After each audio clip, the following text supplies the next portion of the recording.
सो good morning everybody, myself Acharya Vishwanath. आइए आज कुछ मैथ्स डिस्कस करेंगे। सबसे पहला बहुत ही आसान question, 2 cube is equal to 8। आसान है, चले। 4 क्यूब 64, तो इसको लिख सकते हैं 4 इंटू 4 इंटू 4, ये 4 इंटू 4 16 इंटू 4, और ये आएगा आपका 64। नहीं, बहुत आसान सा लग रहा होगा। 10 क्यूब 1000, आसान है। सो ये हो जाएगा आपका 1000। Square root of 64 8, 625 25, very good. 81 9, very good. इस पे आ जाए क्यूब रूट, पावर 1/3 माने क्यूब रूट कितना, ये नहीं आया, मैं बता देता हूँ बेटा। 27 को कैसे लिख सकते हैं, 3 क्यूब, नहीं 3 इंटू 3 इंटू 3, गॉट इट। ऊपर पावर क्या है 1/3, पावर मल्टीप्लाई हो जाती है तो क्या आएगा 3 3 1/3, यहाँ से 3 ये कैंसिल हो गया 1, यानी कितना आपका 3। ठीक है, अगला 125, सेम 125 पावर 1/3, इसको क्या लिख सकते हैं बेटा 5 क्यूब, नहीं 125 इज 5 क्यूब। अगेन क्या आ जाएगा यहाँ से 5, यहाँ पे क्या बेटा बेस सेम है, तो ये अगर बेस सेम है तो पावर ऐड हो जाते हैं, तो आएगा 2 रेज टू पावर 2 + 4 यानी 2 रेज टू पावर 6, बराबर है। यहाँ पे नीचे है तो ये ऊपर जाके माइनस हो जाता है, इसलिए मैंने पूछा बेसिक्स से स्टार्ट करेंगे। तो ये आएगा बेटा 4 रेज टू पावर 4, ये नीचे है ऊपर आके माइनस हो जाता है। नेक्स्ट, अगर पावर की पावर है तो ये मल्टीप्लाई हो जाती है, क्या हो जाती है मल्टीप्लाई। तो इसमें क्या आएगा आपका 2 raise to power 2 into 3 which will be 2 raise to power 6। Similarly यहाँ पे 3 रेज टू पावर 4, रूट का माने पावर हाफ पॉजिटिव वैल्यू, तो क्या होगा 3 रेज टू पावर 4 इंटू 1/2, और 4/2 कितना बेटा स्क्वायर, तो ये 3 स्क्वायर आएगा जो कि 9 होगा। ठीक है, सिमिलरली 1000 की पावर 1/3, इसको लिख सकते हैं 10 क्यूब 1/3, 10 3 इंटू 1/3, ये कैंसिल होके 1 आ जाएगा 10। 243 है बेटा 3 की पावर 4 इंटू क्या 1/4, तो ये आके 3 की पावर 4 इंटू 1/4 यानी 3 की पावर 1 यानी कि 3। This is how we can solve this out. ठीक है बेटा, तो ये इसके कॉन्सेप्ट हैं, चेक कर लीजिए कोई कुछ छुट गया हो। अब इसकी ना कुछ यही बेसिक प्रॉपर्टीज अलजेब्रा की फॉर्म में, ये तो हमने उसको सॉल्व करके देखा, बट इसमें से कुछ में गड़बड़ था, मतलब इसको दोबारा से कुछ स्पेशल केसेस डिस्कस कर लेते हैं। तो आइए स्टार्ट करते हैं। तो यहाँ पे है, हम एक नाम यूज करते हैं एक्सपोनेंट। क्या नाम यूज करते हैं, एक्सपोनेंट। सीधा सा फंडा, जैसे मैं बोलूं अगर कि भाई ये मैंने कुछ लिखा जैसे a raise to power b, कैसे पढ़ते हैं इसे कैसे पढ़ेंगे, a raise to power b। Clear है बेटा, इज दैट क्लियर। तो इसमें ये जो नीचे होता है ना बेटा, इसको कहते हैं अपन बेस। क्या कहते हैं इसको, बेस। Is that clear. और ये जो ऊपर है इसको कहते हैं बेटा एक्सपोनेंट। क्या कहते हैं इसको, एक्सपोनेंट। बात समझ आ गई। नीचे जो है उसको क्या कहेंगे, बेस। भाई बेस नीचे होता है, और ऊपर जो है उसको एक्सपोनेंट। Is that clear. जैसे मान लो मैं पूछूं आपसे कि भाई 4 रेज टू पावर 6 में बेस कौन है, आसान है। बेस क्या है भाई 4, और 6 क्या है बेटा यहाँ पे एक्सपोनेंट है जी।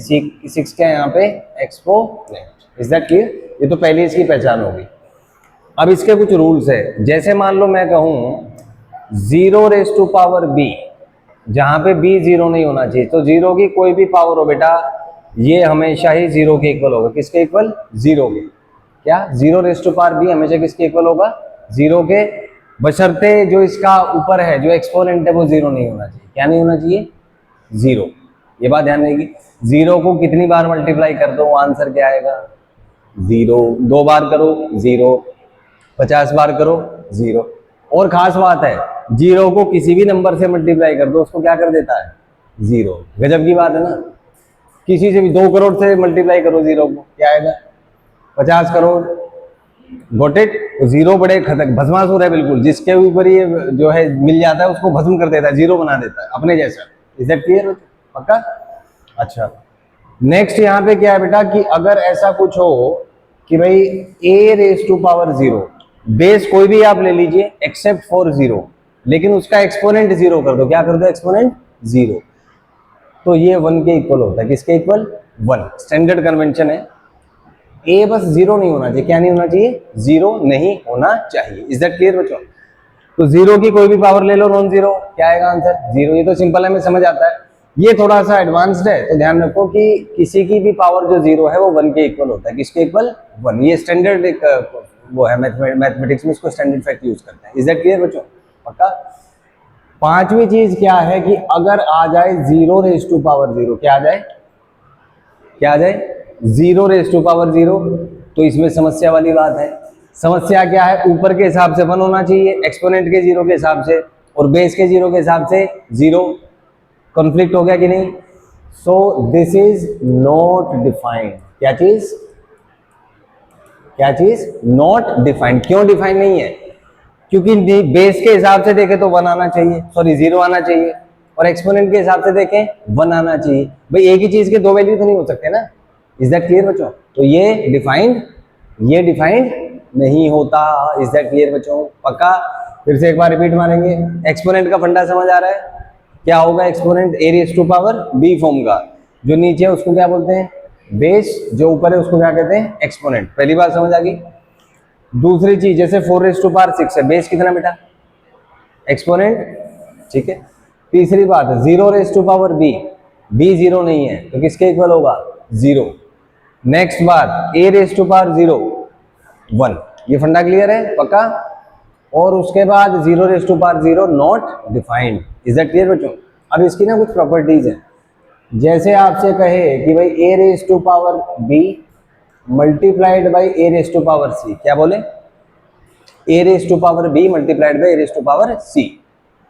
तो ये होता है बेटा बेस सेम है तो पावर ऐड हो जाती है, A raise to power B plus C. ध्यान रहेगी बात? ध्यान रहेगी बात? जैसे एग्जांपल ले लो, मान लीजिए पूछता है आपसे 3 raise to power 4 into 3 raise to power 6, क्या लिखूं इसको? 3 रेज टू पावर 4 प्लस 6 कितना होता है भाई?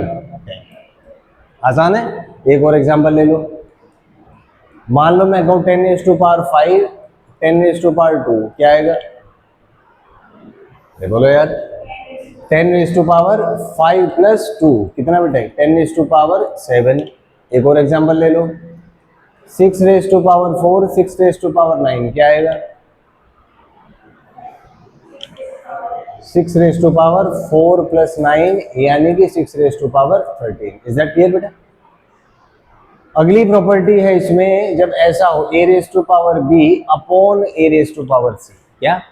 A raise to power b upon a raise to power c जब डिवाइड में है तो क्या होगा? इसको लिख सकते हैं a raise to power b minus c. क्या लिख सकते हैं?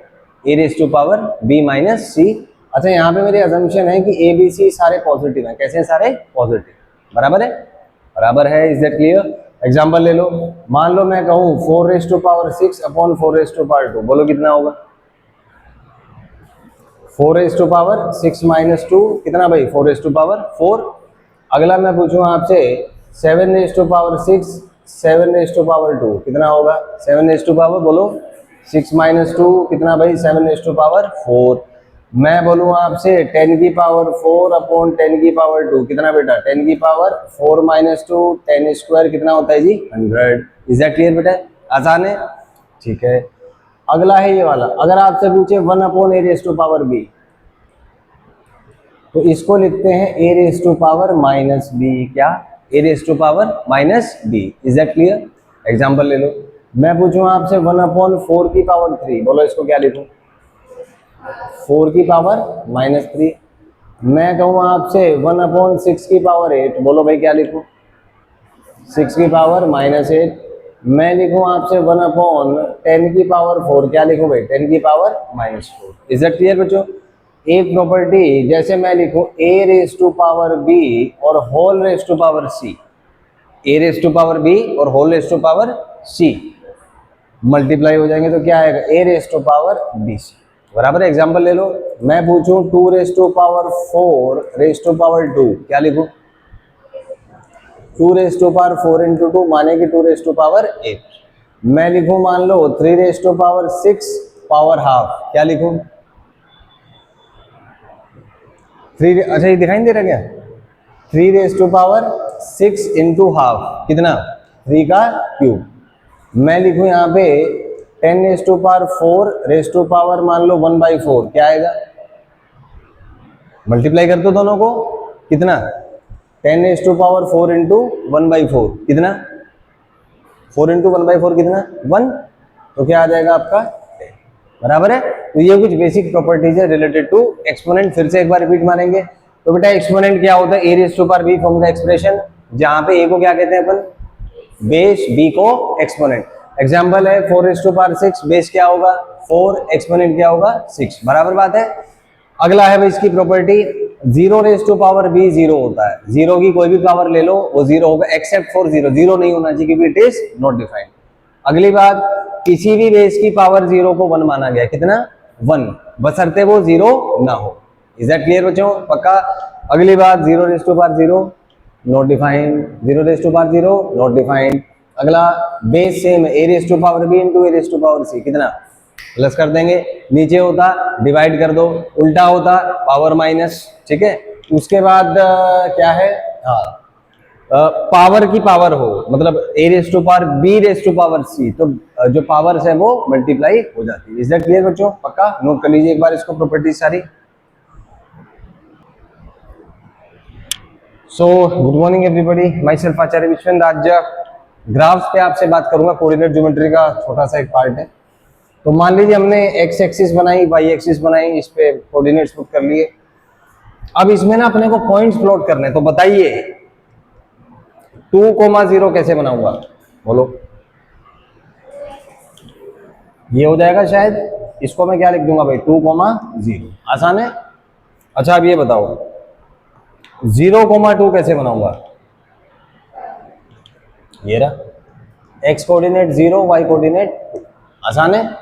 अच्छा अब बताइए 0,-1 कैसे बनाऊंगा?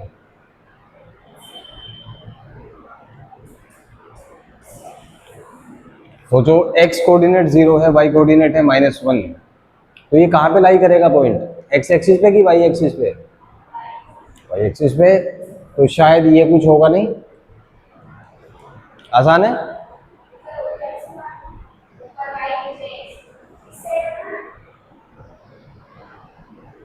एक्स कोऑर्डिनेट क्या है इसका? तो एक्सिस कौन सी होगी? हाँ, तो बेटे नीचे ही तो है। तो ये हाँ वही तो ना, ये कहाँ लिखा है कि एक्स एक्सिस पे होना चाहिए? ये कैसे पता लगा आपको? हाँ, तो एक्सिस कौन सी होगी? वाई। अरे वाई एक्सिस के हर पॉइंट पे x0 होता है ना। नहीं पकड़ पा रहे बेटा? 0,-1 मतलब y-1 है ना। y-1 कहाँ होगा? अरे y-1 तो यही है। और x0 कहाँ होगा? सोचो भाई, x0 कहाँ होगा? y एक्सिस बराबर। बेटा ये जो पूरी लाइन है इसी पे तो x0 होगा ना। क्या इसके अलावा कहीं x0 हो सकता है? आप कोई लाइन खींच लो, क्या इसमें x0 होगा? नहीं, कुछ और होगा ना। तो x0 कहाँ होता है? y एक्सिस पे। अरे x0 कहाँ होगा भाई? y axis. तो एक तो मेरा रिस्ट्रिक्शन वो आ गया कि y पे ही हो सकता है। और y कितना है? y कितना है इसका? -1। तो x0 है माने एक्सिस, तो y एक्सिस होगी। और y पे y कितना जी? -1। तो कहां बनेगा? नीचे। भाई और कोई पॉइंट है क्या? सोचो, आप सोचो, नाम से ले लो। ये हो गया x एक्सिस, ये हो गया y एक्सिस। बोलो भाई x0 कहां होगा? किस लाइन पे? क्या इस लाइन पे x0 हो सकता है? क्या इस पे हो सकता है x0? कहां होगा x0? y पे। बेटे इस पे तो x वेरिएबल है ना। ये मान लो 1 है, ये 2 है, 3 है, तो 0 इस लाइन पे कैसे x हो सकता है? ये तो चेंज हो रहा है। एक पॉइंट पे हो सकता है, ओरिजिन पे। Is that clear? तो x0 कहां होगा? पूरा y एक्सिस आ गया, इजंट इट? और y कितना है? -1। तो पॉइंट कहां है भाई? ये होगा -1, तो ये आएगा आपका 0,-1। बराबर है। अगला पॉइंट ले लो। मान लो -3,0, ये बताओ कहां होगा? -3 है x, तो x कहीं -3 यहां होगा। y कितना है? y 0 है, मतलब x एक्सिस होगा। तो पॉइंट कौन सा हुआ? ये वाला। Is that clear? कोई बात नहीं, क्वेश्चंस करेंगे तब चीजें क्लियर हो जाएंगी।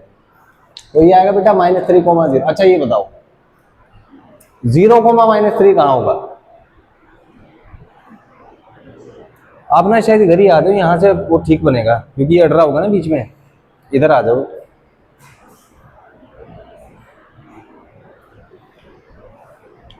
हाँ जी बोलो भाई, 0,-3। अब तो समझ आ गया। x 0 है माने y एक्सिस, और y कितना बेटा -3, तो ये होगा। Is that clear? एक और एग्जांपल ले लो। आपसे पूछे -5,0 कहाँ होगा? अपने आप करो, -5,0 बोलो। ये x ये y। x कितना है भाई -5, कहीं यहाँ होगा। y कितना है 0, y 0 तो x एक्सिस पे ही होता है। Is that clear? चलो अच्छा ये बताओ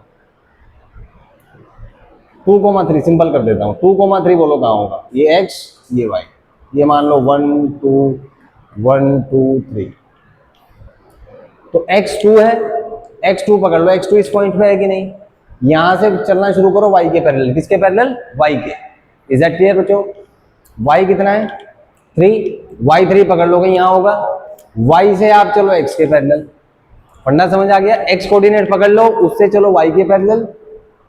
y कोऑर्डिनेट पकड़ लो, उससे चलो x के पैरेलल। कहीं ना कहीं मिलेंगे दोनों पॉइंट्स। जिस पॉइंट पे मिलेंगे उसका हो जाएगा कोऑर्डिनेट 2,3। Is that clear? अच्छा चलो ये बताओ -2, -1 कहाँ होगा?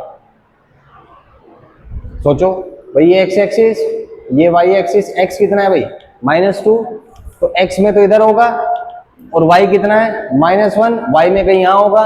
तो इससे y के पैरेलल, इससे x के पैरेलल, बन गया पॉइंट मेरा। कौन सा जी? -2, -1। इज दैट क्लियर बच्चों? तो क्या फंडा है? पहले x एक्सिस बनाई, y axis, right plus, left minus, ऊपर प्लस, नीचे माइनस। फिर हमने उस पे पॉइंट्स को पुट करना सीखा कि क्या क्या इसमें पॉइंट्स होंगे। तो क्या फंडा है? x कोऑर्डिनेट जो उसका पॉइंट बना लो, उससे चलो y के पैरेलल। किसके पैरेलल? y के। y जो पॉइंट है उससे चलो x के पैरेलल। जिस पॉइंट पे बच्चे दोनों मिलेंगे वही उसके कोऑर्डिनेट्स होंगे, वही वो पॉइंट होगा। Is that clear? नोट कर ले फटाफट से इसको।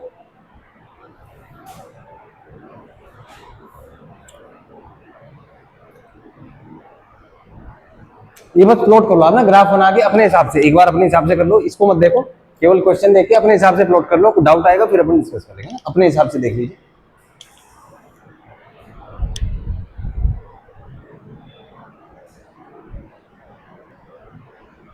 अच्छा इसमें ना अब एक आता है आपका पॉइंट्स आगे प्लॉट करने, बना लोगे? ठीक है।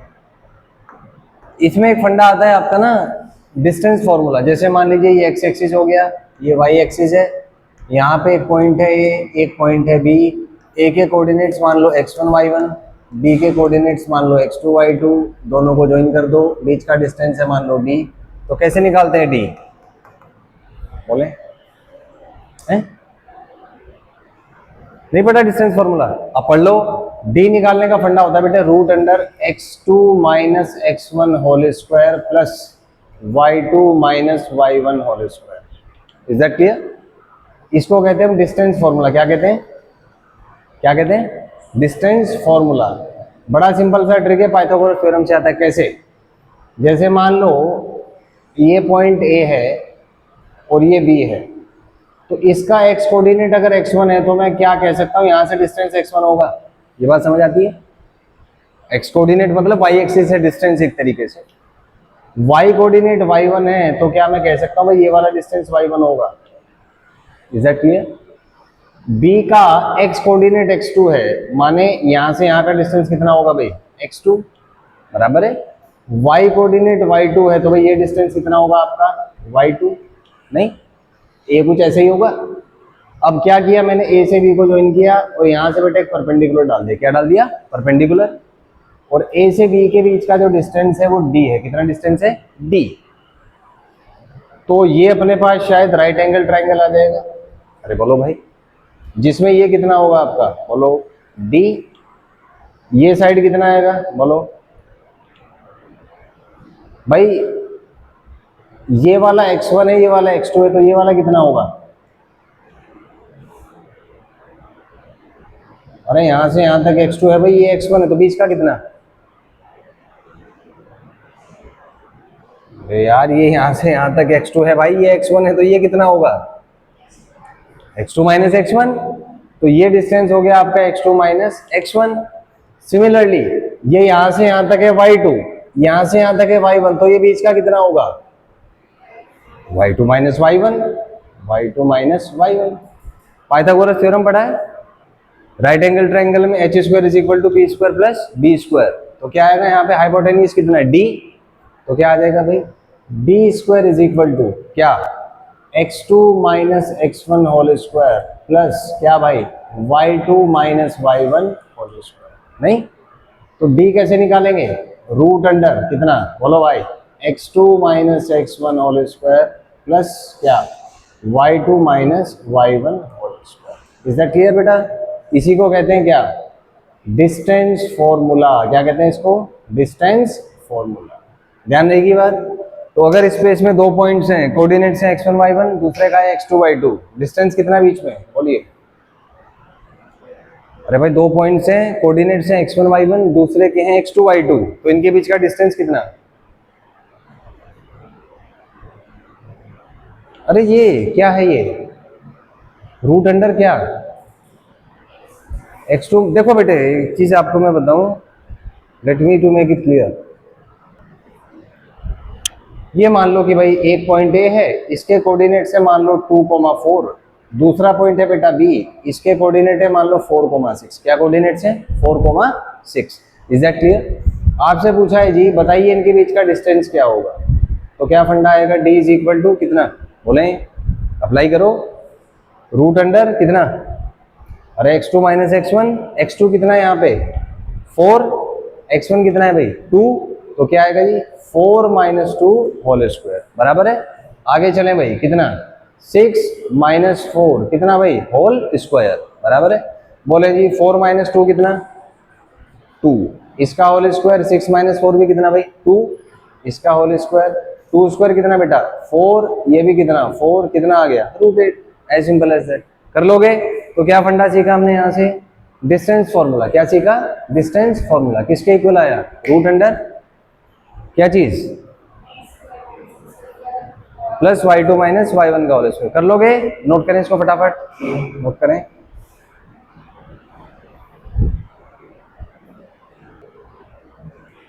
एक छोटा सा पॉइंट्स बना लो, इसको बल्कि ना प्लॉट कर लो आप, प्लॉट द पॉइंट्स। पहला ले लो 2,3, दूसरा 4,-5, तीसरा -3,-4, चौथा 5,0, पांचवा 0,5, छठा 0,-6, सेवेंथ -7,0 सर हाँ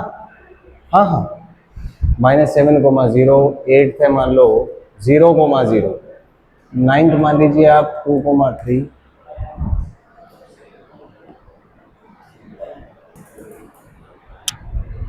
इसको बना के देखो है ना सारे पॉइंट्स कहाँ कैसे कैसे होंगे, फिर इसमें डिस्टेंस कैलकुलेट करके देखो। जब आप एक्चुअल में क्वेश्चन का आंसर निकाल लेंगे तो पता लगता है कि एक्चुअल लर्निंग क्या है। Is that clear? तो बेटा इसके लिए एक चीज ध्यान रखो, प्रैक्टिस। या तो फिर आपका दिमाग इतना शार्प होना चाहिए, जरूरत नहीं है पेन की, we can do things orally, लेकिन कम से कम एक तो चीज होनी चाहिए ना, बराबर है। करें, नोट करें, बनाएं।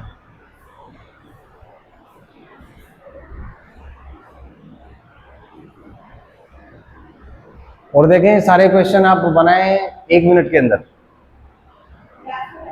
सब, ट्राई करें।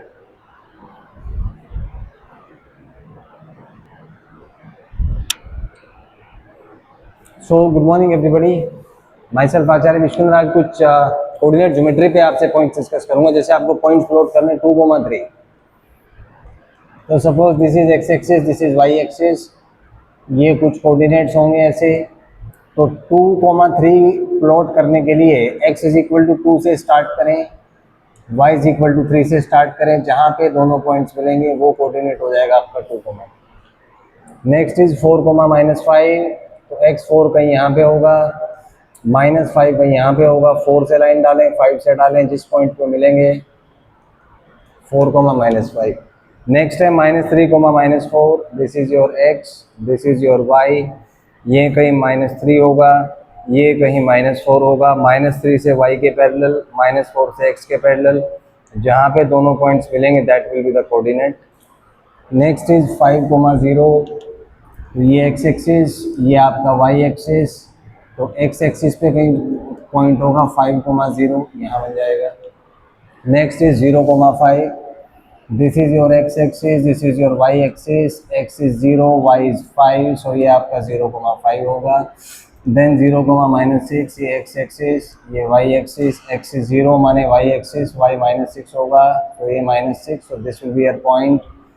देन इज -2 0, तो यहाँ पे this is x axis, this is y axis. x coordinate is -2, y coordinate is 0, तो ये x एक्सिस पे ही होगा। नेक्स्ट इज 0 0, तो ये आपका ओरिजिन पे होगा। नेक्स्ट इज 2 3, तो ये x एक्सिस, ये आपका y एक्सिस, ये x2 है, y3 है। x2 से y के पैरेलल, y3 से x के पैरेलल, जहाँ पे मिलेंगे ये आपका 2 3 होगा। नेक्स्ट क्वेश्चन डिस्टेंस फॉर्मूला पे है, आपको फाइंड करना है 2 4 एंड 4 6 का डिस्टेंस। तो डिस्टेंस होगा √4 - 2 whole square plus 6 - 4 whole square. इसको सॉल्व करेंगे, √4 + √4 which will be √8। Next question में यहाँ पे आएगा d is equal to -1 - plus whole square plus 5 - 3 whole square. इसको सॉल्व करेंगे, √1 + 4 विच विल बी √5। नेक्स्ट है √(-2 - 3), तो -1 whole square plus 5 whole square, that will be √26। So in this way we can solve certain questions based on this. So if you have any doubt, you can ask in the comment section. Thank you and have a nice day.